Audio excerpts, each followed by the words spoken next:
việc bài thơ của việc tên này thì nghĩa nó cái chân sạch mấy nghĩa tên này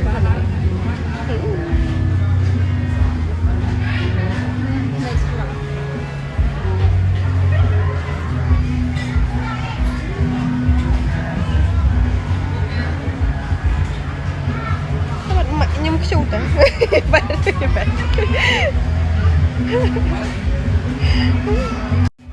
vậy ông đốc tí này ra đây được không á tôi đi đâu không ngắm xích chụp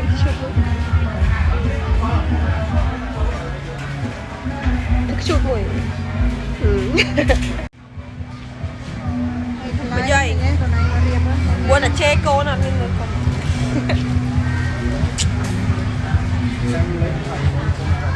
con muốn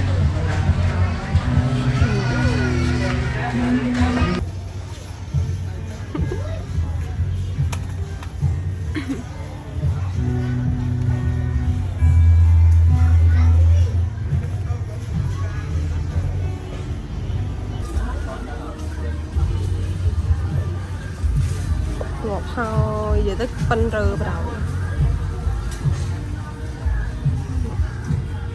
để lụa mày phân rơ mà nè giờ mẹ tôm nó cửa mình ấy khoai lụa bắt đầu